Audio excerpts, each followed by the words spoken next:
हाय, मैं रवीश कुमार अपने YouTube channel Ravish mathematics classes में आपका स्वागत करता हूं।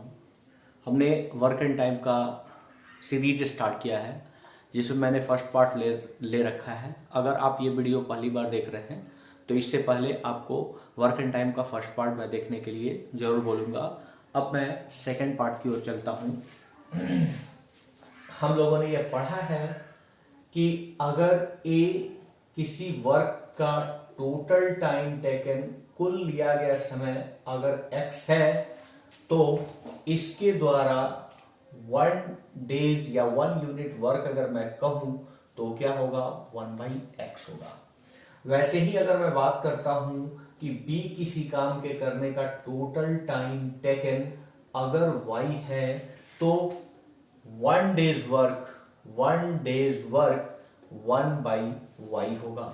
मैंने इससे पहले वीडियो में आपको करा रखा है कि वर्क एंड टाइम के केस में आपका एडिशन या सब्सट्रैक्शन 1 डेज वर्क के फ्रेम में होगा या 1 आवर के वर्क के फ्रेम में होगा या 1 मिनट वर्क के फ्रेम में होगा। इस बात को बिल्कुल ध्यान में रखिएगा। तो अगर मैं चाहूं कि a प्लस बी का 1 डेज वर्क क्या होगा तो 1/x प्लस 1/y होगा, और मैं इसको सॉल्व करूं तो x plus y divided by x y होगा। और मैंने ये भी करा रखा है कि टोटल टाइम टेकन और 1 डेज वर्क ये दोनों एक दूसरे का क्या होता है, रेसिप्रोकल होता है। इसका उल्टा ये और इसका उल्टा ये होता है, रेसिप्रोकल होता है। क्लियर है, मैंने ये चीज करा रखा है। तो अगर मैं बोलूं कि a प्लस बी को इस काम को करने में टोटल टाइम टेकन क्या लगेगा, तो total time taken x y divided by x plus y लगेगा। बट मेरे सोचने और बनाने का तरीका फ्रैक्शनली नहीं है। अब मैं इस चीज को दूसरे शब्दों में समझाने का कोशिश करता हूं, जिस बात को समझने का कोशिश कीजिएगा।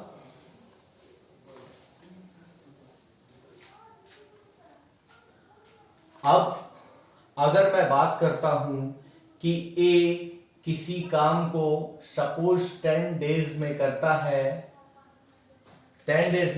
है और B उस काम को 15 डेज में करता है।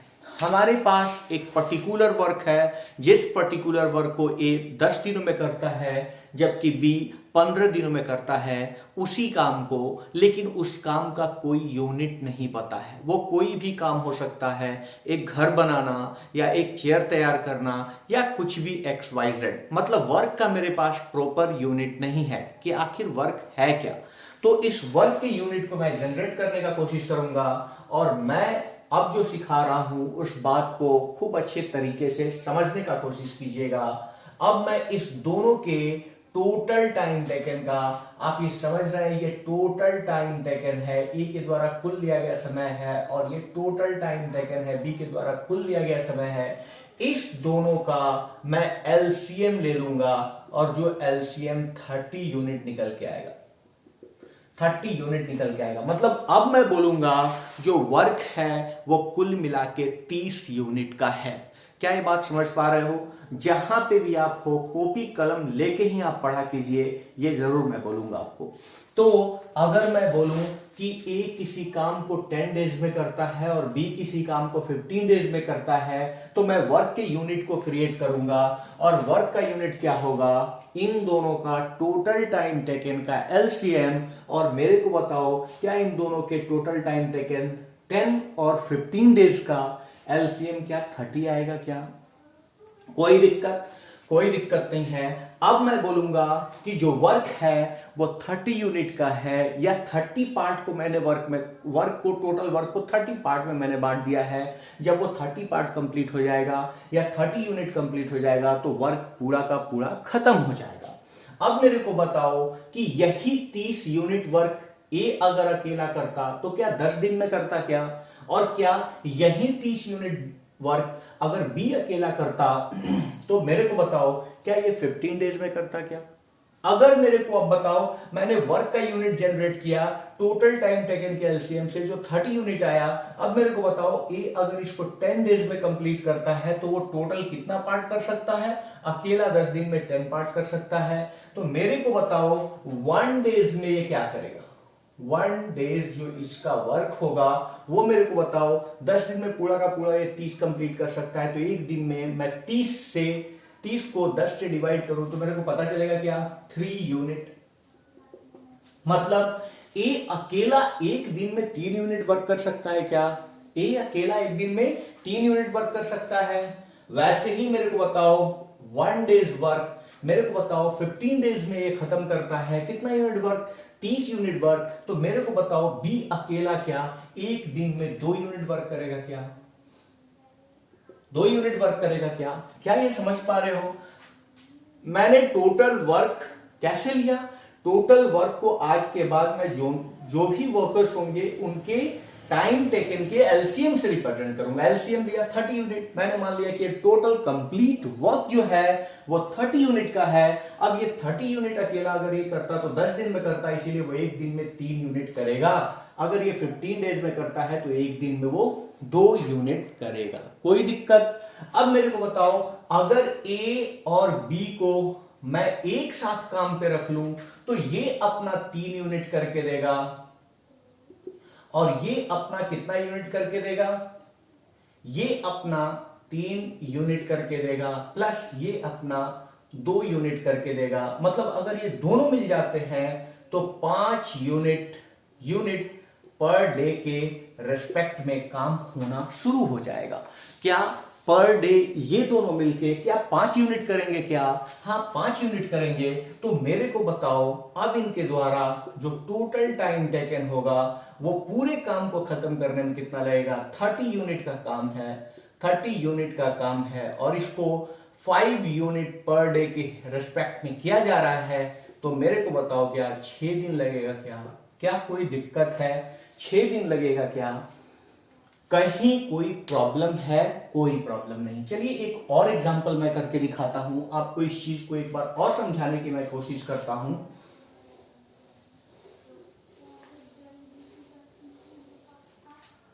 अगर मैं बात करूं कि ए किसी काम को, कोई काम का टोटल टाइम टेकन जो है वो 12 होल 1/2 डेज में कंप्लीट कर देता है और बी उसी काम को करने में टोटल टाइम टेकन 10 डेज लेता है, 10 डेज लेता है। तो मेरे को बताइए कि ये ए और बी दोनों मिलकर टोटल टाइम टेकन क्या होगा? टोटल टाइम टेकन क्या होगा? अब खूब ध्यान से समझने का कोशिश कीजिएगा। मैं अगर इसका फ्रैक्शन ब्रेक करूं तो बताओ मेरे को 25/2 डेज आएगा क्या? और ये 10 डेज है क्या? अब मैं फिर से इस दोनों का क्या लूंगा? एलसीएम, जो रिप्रेजेंट करेगा टोटल टाइम टेकन का। आपको पता होना चाहिए कि अगर x/a और k/p दो फ्रैक्शन है तो अगर इसका एलसीएम निकालना है तो मैं न्यूमरेटर पार्ट का एलसीएम निकालता हूं और डिन्यूमरेटर पार्ट का एचसीएफ निकालता हूं। ये इस दोनों का फ्रैक्शन का क्या होता है? एलसीएम होता है। तो इसके डिन्यूमरेटर में अगर कुछ नहीं है तो मेरे को बताओ 1 है क्या? तो 25 और 10 का अगर मैं एलसीएम लूं तो क्या 50 आएगा क्या? 50 आएगा क्या? और मेरे को बताओ 2 और 1 का एचसीएफ क्या 1 होगा क्या? मीन्स अगर ले दे के मैं बात करूं तो 50 होगा क्या? मतलब ए अगर किसी काम को 12.5 दिनों में पूरा करता है और बी अगर उसी काम को 10 दिनों में पूरा करता है तो क्या मेरे को बताओ कि ये 12.5 दिन 25/2 होगा क्या? और ये 10 दिन को 10/1 लिख सकते हैं क्या? मुझे फ्रैक्शन का एलसीएम और एचसीएफ निकालने आता है कि न्यूमरेटर पार्ट का एलसीएम लेते हैं और डिनोमिनेटर पार्ट का एचसीएफ लेते हैं। तो 25 और 10 का एलसीएम 50 होगा और 2 और 1 का एचसीएफ 1 होगा। मतलब ये 50 यूनिट का वर्क होगा। कोई दिक्कत? अब 50 यूनिट का वर्क ए में कैपेबिलिटी है कि कितने दिनों में खत्म कर देता है? 25/2 दिन में। तो मैं बताऊं 50 को अगर मैं डिवाइड करूं 25/2 से तो ये 2 टाइम्स कैंसिल आउट होगा और ये 2 ऊपर जाके कितना हो जाएगा 4। क्या ये बात समझ में आ रहा है? तो ए 1 डे जो इसका वर्क होगा वो 4 यूनिट होगा क्या? 4 यूनिट होगा क्या? कोई दिक्कत। और बी 10 दिनों में इस काम को पूरा कर सकता है। कौन सा काम? जिसका यूनिट मैंने निकाल रखा है कि 50 यूनिट का जो वर्क है, तो अगर वो 10 दिनों में करेगा तो मेरे को बताओ इसका 1 डेज वर्क क्या 5 यूनिट होगा क्या? 5 यूनिट होगा क्या? अब मेरे को बताओ अगर ये 4 यूनिट करता है, ये 5 यूनिट करता है, ये 4 यूनिट और ये 5 यूनिट, तो मेरे को बताओ दोनों मिलके क्या 9 यूनिट के रेट से काम करेंगे क्या? करेंगे क्या? तो टोटल टाइम टेकन क्या लग जाएगा? टोटल वर्क 50 यूनिट का करना है और पर डे 9 यूनिट के रेट से हो रहा है, तो मेरे को बताओ 9 पचे क्या होगा? 9 पचे 45 होगा, तो 5 होल 5 बाई 9 डेज होगा क्या? कोई दिक्कत? 5 होल 5 बाई 9 डेज होगा क्या? कोई दिक्कत है यहां पे? कोई दिक्कत नहीं। चलिए थोड़ा सा और एग्जाम्पल को एलिबरेट करते हैं। और भी चीजें मैं 2 वर्कर्स के कंडीशन को बता रहा हूं, खूब ध्यान से समझने का कोशिश कीजिएगा और होप कि आइडिया आपको क्लियर होगा। अब यहां पे एक एग्जाम्पल मैं फिर से ले रहा हूं कि ए का टोटल टाइम टेकन जो है वो 12 डेज है। मतलब ए किसी काम को 12 दिनों में पूरा कर देता है। वैसे ही बी का टोटल टाइम टेकन जो है वो सपोज 8 दिन है, ये 8 दिनों में काम को पूरा कर देता है। खूब ध्यान से समझिएगा। तो अगर मैं बोलूं कि ए और बी का टोटल टाइम टेकन क्या होगा, ए प्लस बी का टोटल टाइम टेकन क्या होगा, तो इसके लिए सबसे पहले मैं इस दोनों का एलसीएम ले लूंगा जो टोटल वर्क को रिप्रेजेंट करेगा। टोटल वर्क क्या होगा? 48। क्या इसका एलसीएम 24 होगा क्या? तो 24 लिख देंगे। अगर आप 24 ना लेके 48 भी लेते हो तो कोई फर्क ना पड़ेगा, 12 से वो कटना चाहिए और 8 से भी कटना चाहिए। मतलब छोटी संख्या लोगे तो आपका कैलकुलेशन इजी होगा। क्या समझ पा रहे हो क्या? तो अगर ये 24 है तो मेरे को बताओ ये पर डे 1 डेज वर्क जो होगा वो 2 यूनिट होगा क्या? और इसका 1 डेज वर्क जो होगा वो मेरे को बताओ 3 यूनिट होगा क्या? 3 यूनिट होगा क्या? तो अगर ये दोनों मिल जाए तो इसका 2 यूनिट और इसका 3 यूनिट, टोटल कितना होगा? 5 यूनिट के रेट से काम होगा क्या? अगर 5 यूनिट के रेट से काम होगा तो टोटल टाइम टेकन 24 बटा क्या होगा? 5, मतलब 4 होल 4 बाई 5 डेज। कोई दिक्कत? कोई दिक्कत नहीं है।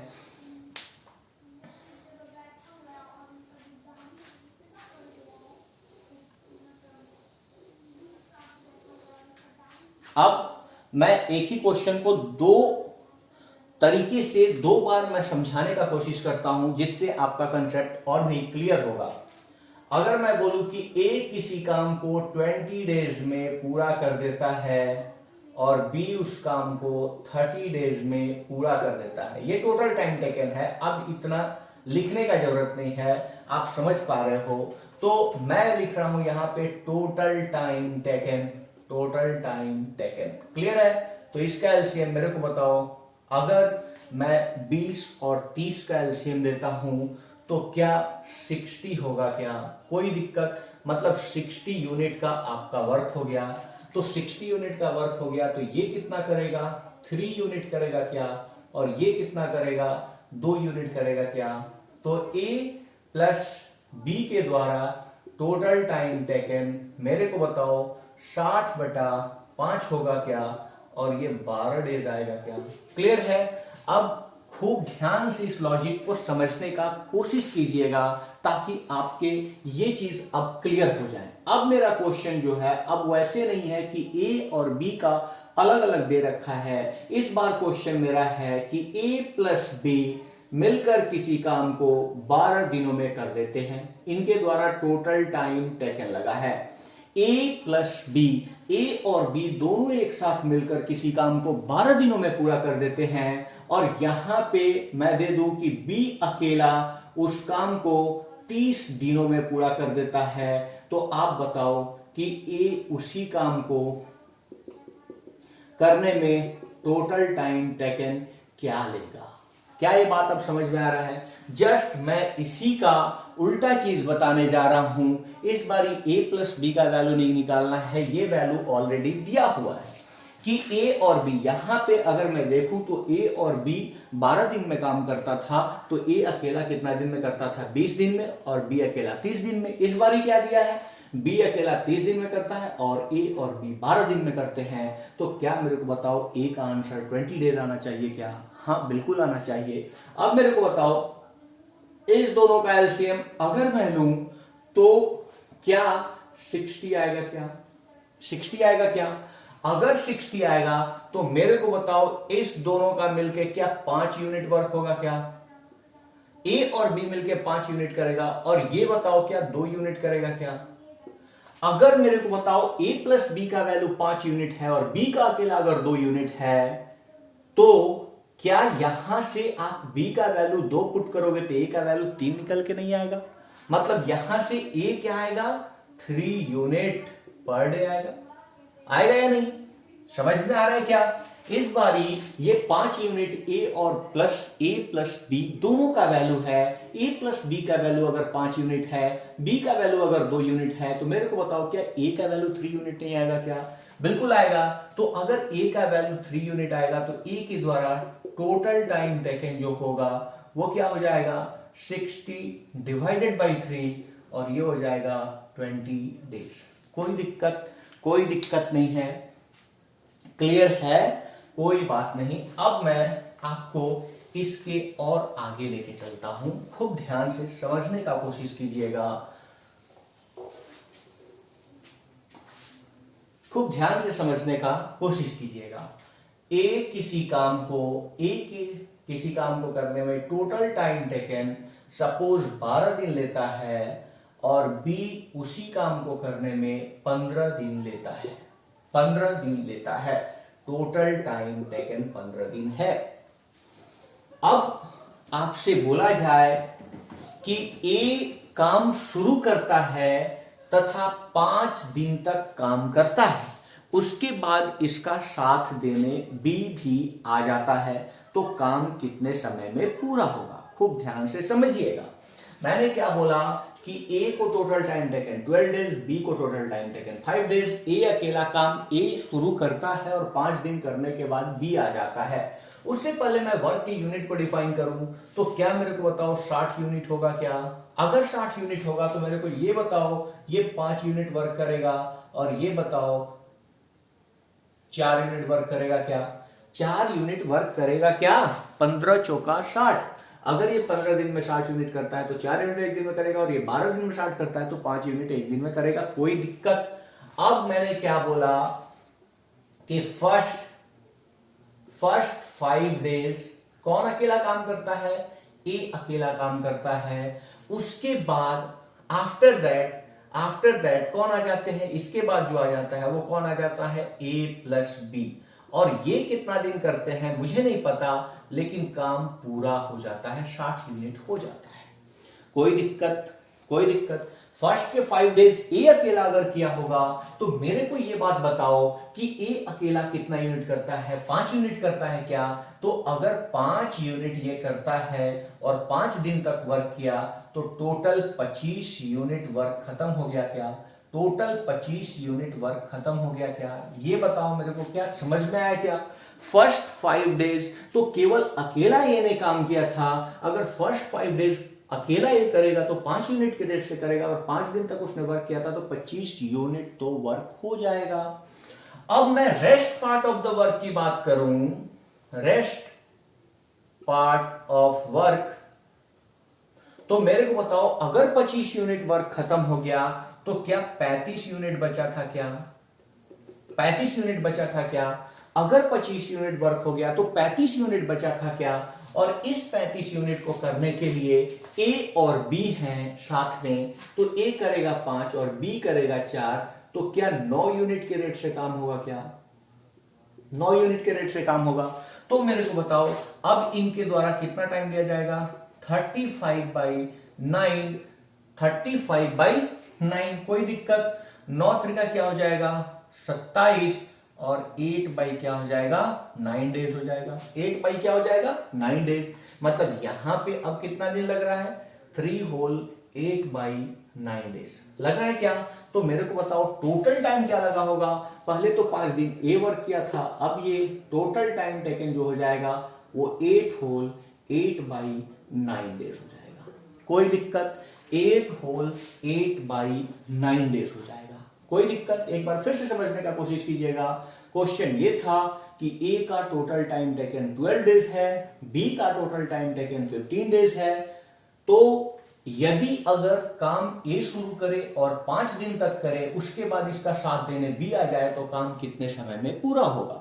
कोई इशू नहीं। ये तो आप समझ रहे हैं कि एलसीएम वर्क के यूनिट को रिप्रेजेंट करेगा। ये 60 वर्क का यूनिट हो गया। अब मेरे को बताओ ए 5 यूनिट करेगा और बी 4 यूनिट करेगा, इसमें कोई प्रॉब्लम है क्या। कोई प्रॉब्लम नहीं होगा।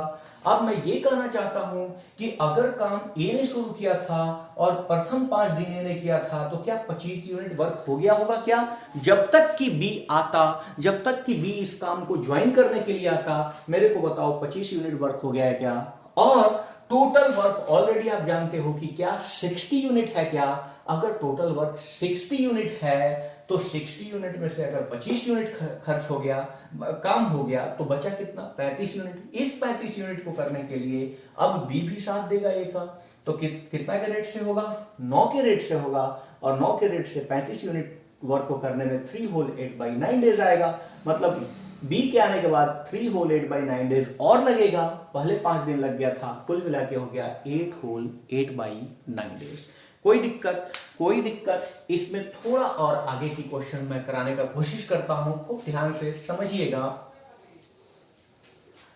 अगर मैं बात करूं अल्टरनेट डेज वर्क की, खूब ध्यान से समझिएगा। अगर मैं बात करूं अल्टरनेट डेज वर्क की,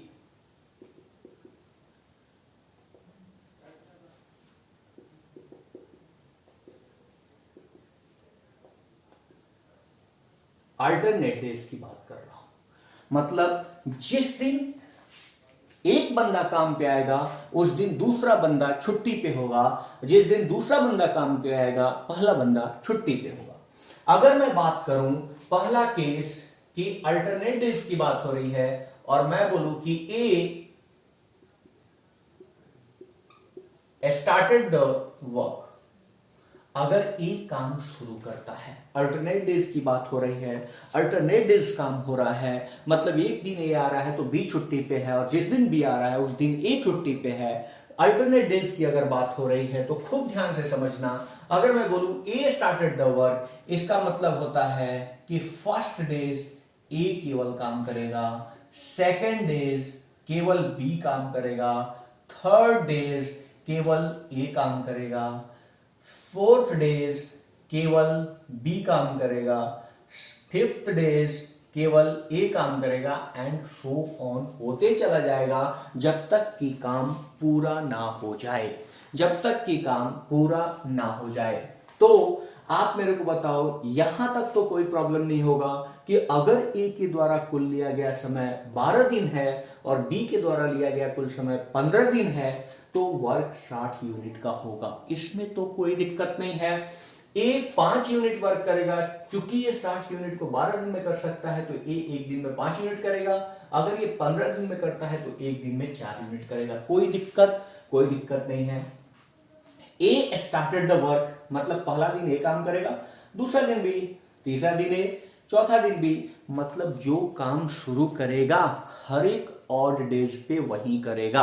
अगर मैं बोलूं 13वां दिन कौन करेगा तो ए करेगा, मैं बोलूं 7वां दिन कौन करेगा तो ए करेगा, तीसरा दिन कौन करेगा तो ए करेगा। तो जो काम स्टार्ट करेगा हर एक ऑड डेज पे वर्क करेगा, और जो दोबारा आया होगा वो हर एक इवेंट डेज पे वर्क करेगा। बी सेकेंड डेज आया था तो फिर 4 डेज आएगा, फिर 6th डेज आएगा, फिर 8th डेज आएगा। बात समझ में आ रहा है। तो जो काम शुरू करता है वो ऑड डेज पे काम करेगा। अब मेरे को बताओ कि क्या फर्स्ट डेज 5 यूनिट वर्क होगा, नेक्स्ट डे फिर 4 यूनिट वर्क होगा, फिर नेक्स्ट डे 5 यूनिट होगा, फिर नेक्स्ट डे 4 यूनिट होगा, एंड सो ऑन, यही तो सीरीज जाएगा। तो इतना चीज को बार बार देखने पे मेरे को पता चलेगा कि हर एक 2 दिन में वही काम रिपीट हो रहा है, 2 डेज में हर एक 2 दिनों में वही काम रिपीट हो रहा है, 2 डेज में वही काम रिपीट हो रहा है। फिर अगर 5th डेज करे तो ये, 6th डेज करे तो बी, फिर से वही काम रिपीट होगा। मतलब 2-2 दिन में उतना ही काम होते चला जाएगा, क्योंकि फर्स्ट डे पहले दिन केवल ए ने काम किया था, दूसरे दिन केवल बी ने काम किया था, तो 2 दिन में कुल मिला के कितना 5, 4, 9 यूनिट काम हो रहा है क्या? अगर मैं बोलूं 3rd डेज फिर ए 5 यूनिट, 4th डेज फिर बी 4 यूनिट, तो फिर अगले 2 दिन में क्या 9 यूनिट काम हुआ क्या? तो मैं इस तरीके से बोलूं कि 2 दिनों में कुल मिला के 9 यूनिट के रेट से वर्क होगा, 9 यूनिट के रेट से वर्क होगा। क्या ये बात समझ पा रहे हो? 2 दिनों में 9 यूनिट के रेट से काम होगा। अब यहां पे ध्यान से समझिएगा, आपको वर्क कितने यूनिट का करना है? 60 यूनिट का करना है। खूब ध्यान से समझिएगा, यहां पे वर्क कितने यूनिट का करना है? 60 यूनिट का। अब 2 दिन में आपका 9 यूनिट हो रहा है, तो मैं 9 को किस नंबर से मल्टीप्लाई करूं कि 60 के बराबर या 60 से जस्ट छोटा नंबर लेके आऊं? क्योंकि मुझे बियॉन्ड तो काम करना नहीं है, 60 के ऊपर तो काम करना नहीं है, 60 यूनिट में मेरा वर्क डन हो जाएगा। तो मैं 9 को किस नंबर से मल्टीप्लाई करूं? आप बोलिएगा कि सर 6 से मल्टीप्लाई कर दो, तो अगर मैं 6 से इधर मल्टीप्लाई करूं तो इधर भी 6 से मल्टीप्लाई करने पड़ेगा, कोई दिक्कत, क्योंकि 9 छक क्या हो जाएगा? 54 यूनिट होगा क्या? और मेरे को बताओ 6 गुना क्या 12 दिन लगेगा क्या? मतलब 12 दिन की कहानी हो चुकी होगी और अभी तक वर्क कितना यूनिट हुआ होगा? 54 यूनिट हुआ होगा, कोई दिक्कत? कितना यूनिट हुआ होगा? 54 यूनिट हुआ होगा, कोई दिक्कत है? अब 54 यूनिट काम से कितने यूनिट दूरी पर है? 6 यूनिट की दूरी पर है, कोई दिक्कत? 12 दिन में 54 यूनिट हुआ है। अब मेरे को एक बात और आप बताइए कि क्या 12th डेज में 12वें दिन में कौन काम करके गया होगा? तो आप बोलोगे सर 12वां दिन में बी काम करके गया होगा, क्योंकि हर एक इवेंट डेज पे बी काम करेगा, क्योंकि हर एक और डेज पे कौन काम करने वाला है? ए। तो इवेंट डेज पे कौन करके गया होगा? बी। तो 12वां दिन बी काम करके गया होगा, तो अब किस दिन की बारी होगी? 13वें दिन की। अगर 13वें दिन की बारी है तो मेरे को बताओ 13वां दिन कौन आएगा? ए आएगा, और ए के पास पोटेंशियल है कि पूरे के पूरे दिन में 5 यूनिट वर्क करेगा, लेकिन ये काम 5 यूनिट से थोड़ा और दूरी पर है, क्योंकि 6 यूनिट काम करना है। तो मेरे को बताओ 30th डेज, 30th डेज मतलब क्या? 13वां दिन, केवल 13वें दिन की मैं बात कर रहा हूं। ए आएगा और 5 यूनिट वर्क और हो जाएगा, 5 यूनिट वर्क और हो जाएगा। तो कुल मिला के टोटल क्या हो गया? टोटल 13 दिन लग गया, और इस 13 दिन में 59 यूनिट वर्क हुआ है या नहीं? 13 दिन कुल मिला के क्या लग गया? 13 दिन 59 यूनिट वर्क हुआ है। अभी भी काम से आप 1 यूनिट की दूरी पर हैं। अब कौन सा दिन स्टार्ट होगा? 14वां दिन स्टार्ट होगा। 14वां दिन कौन सा है? इवेंट डेज है। तो इस इवेंट डेज में कौन वर्क करने आएगा? बी करने आएगा। बी एक दिन में कितना हिस्सा वर्क का कर सकता है? 4 हिस्सा, लेकिन उसे करने के लिए केवल 1 हिस्सा है, तो वो दिन का भी कितना हिस्सा लेगा? वो दिन को कितना भाग में बांटा होगा? 4 भाग में, और हर एक 4 भाग में वो 1-1 यूनिट वर्क करता होगा, तो केवल उसे 1 यूनिट वर्क करना है। तो 14वें दिन का वो केवल 1/4 डेज लेगा, और कितना वर्क बी कर देगा? 1 यूनिट वर्क कर देगा। कुल मिला के मेरे को लग जाएगा 13.1/4 दिन, और कुल मिला के मेरा 60 यूनिट वर्क डन हो जाएगा। कोई दिक्कत? मैं इस चीज को एक बार आपको और बताने का कोशिश करता हूं, होप की आइडिया आपको क्लियर होगा। मैंने क्या बोला? ऑल्टरनेट डेज की बात कर रहे हैं। ऑल्टरनेट डेज मतलब एक दिन एक काम पे आएगा तो दूसरा उस काम से छुट्टी पे होगा। मैंने बोला ए स्टार्टेड द वर्क, इसका मतलब कि फर्स्ट डेज अगर ए करेगा तो सेकेंड डेज बी करेगा, थर्ड डेज ए करेगा तो फोर्थ डेज बी करेगा, एंड सो ऑन। ऐसे ही सिलसिला चलते जाएगा। अब मेरे को बताइए फर्स्ट डे आएगा तो कितना यूनिट करेगा? ये 5 यूनिट। ये कितना यूनिट? 4, फिर 5, फिर 4, और इसी तरीके से काम बढ़ता चला जाएगा। मैंने एक चीज आपको क्लियर किया कि अगर ए काम को शुरू करता है तो हर एक और डेज पे ए काम करेगा, और बी दूसरे टाइम पे आ रहा है तो वो हर एक इवेंट डेज पे काम करेगा। कोई दिक्कत, हर एक इवेंट डेज पे काम करेगा। तो यहां पे मेरे को बताओ कि हर एक 2 दिन पे काम रिपीट हो रहा है क्या? हर एक 2 डेज में क्या 9 यूनिट वर्क होगा क्या? हर एक 2 दिन में 9 यूनिट का वर्क होगा। अगर हर एक 2 दिन में 9 यूनिट का वर्क हो रहा है तो वर्क कितने यूनिट का है? 60।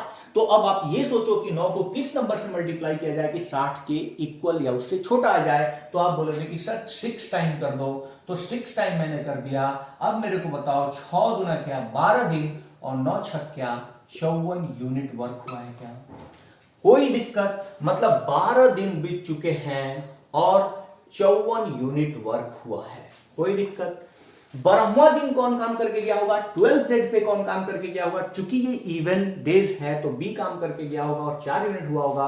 अब बारी है 13वें दिन की। 13वें दिन का शुरुआत में कौन आएगा? ए, और 5 यूनिट वर्क कर सकता है, और हम काम से कितने दूरी पर हैं? 6 यूनिट की दूरी पर हैं।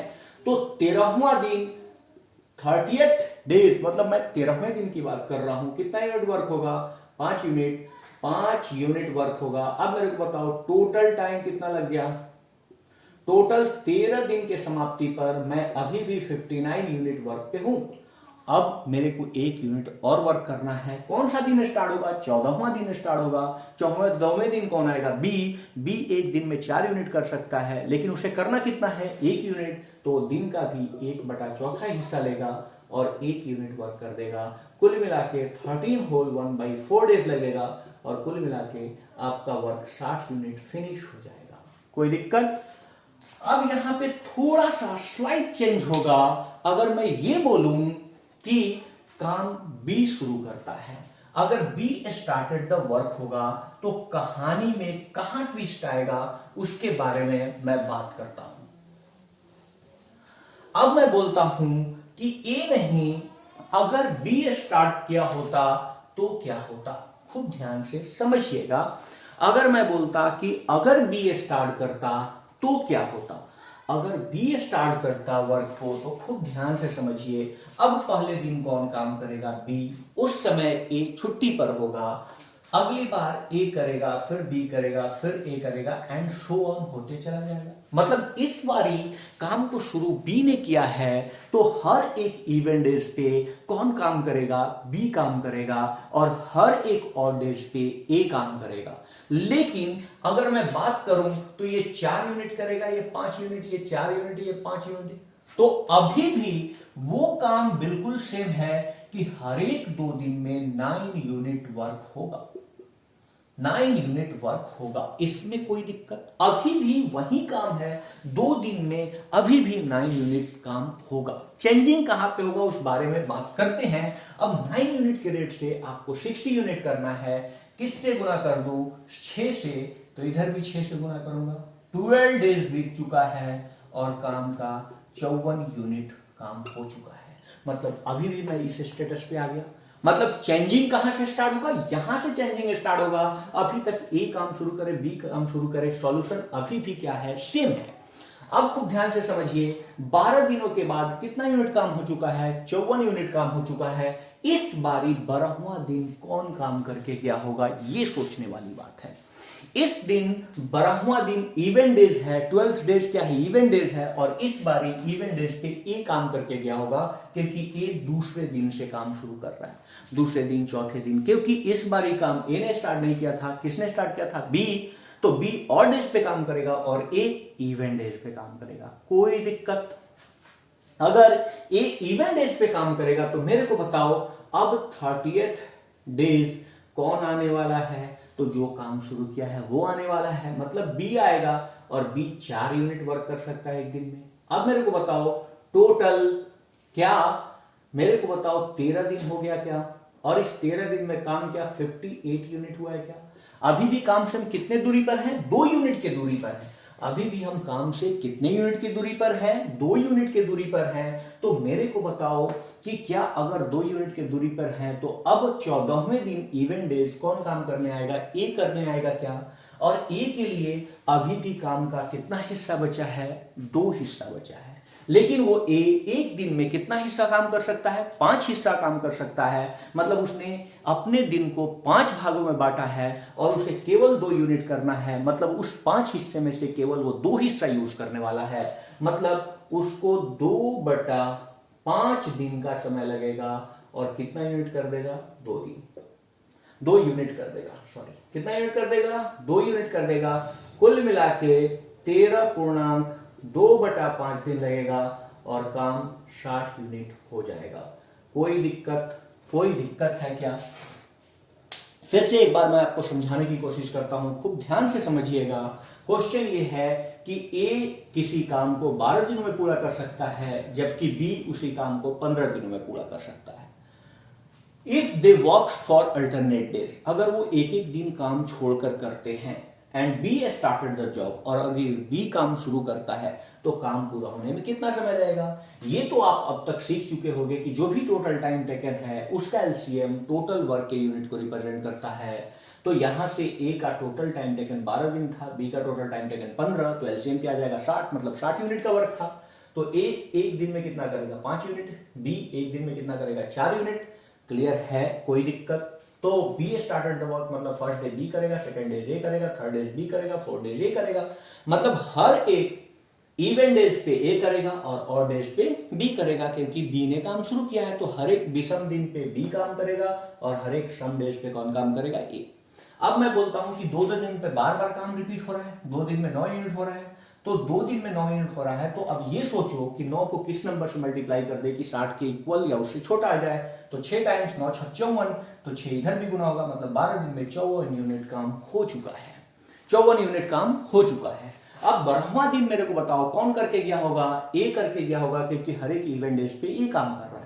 तो 13वें दिन किसकी बारी होगी? बी की। बी कितना यूनिट करता है? 4 यूनिट। तो 13वां दिन भी पूरा लग गया, मतलब टोटल मिला के 13 दिन हो गया और 58 यूनिट ही वर्क हुआ है। अभी भी हम 2 यूनिट वर्क से दूरी पर हैं। अब 14वें दिन इवेंट डेज पे कौन आएगा? ए आएगा, और ए के पास पोटेंशियल है कि वो 5 यूनिट वर्क को पूरा कर सकता है एक दिन में, लेकिन उसे केवल 2 ही यूनिट करना है। तो वो दिन का 5 हिस्सा किया होगा, जिसमें से 2 ही हिस्सा यूज करेगा। तो दिन का 2 हिस्सा यूज किया आउट ऑफ 5 हिस्सा में से, और हर एक हिस्से में 1 यूनिट वर्क किया, 2 यूनिट वर्क पूरा हो गया। कुल मिला के 13.2/5 दिन लगेगा और 60 यूनिट वर्क पूरा हो जाएगा। होप की आइडिया आपको क्लियर होगा और ये बात समझ में आया होगा, क्योंकि इससे अगले वीडियो में मैं 3 वर्कर्स का केस लेके चलूंगा, जब ए, बी और सी के कंडीशंस होंगे। उसमें भी ढेर सारे कंडीशंस बनते हैं, और उसके बाद मैं एफिशिएंसी का क्लास लेने वाला हूं। मतलब अगला वीडियो जो बनने वाला है वो 3 बंदे पे बनने वाला है। ए, बी और सी अगर काम कोई इंडल्ज हो तो क्या होगा, एफिशिएंसी क्या होगा, एफिशिएंसी से रिलेटेड किस तरीके से कैलकुलेट करेंगे, फिर और एंड केस करेंगे, और फिर ट्रिपल एंड का केस करेंगे। उसके बाद पाइप एंड सिस्टर्न का सीरीज स्टार्ट करेंगे। होप सो कि ये आइडिया आपको क्लियर होगा, और अगर ये बातें आपको समझ में आई है तो रवीश मैथमेटिक्स क्लासेस के इस चैनल को बिल्कुल सब्सक्राइब कीजिएगा और बेल आइकन प्रेस कर लीजिएगा, ताकि आपको जब भी नया वीडियो मिले या जब भी मैं लाइव आने वाला हूं ये नोटिफिकेशन आपको मिले। होप कि ये बातें आपको सही लगी और आपने इस वीडियो से कुछ सीखा होगा। तो तब तक के लिए टिल देन थैंक यू, मिलते हैं नेक्स्ट वीडियो में।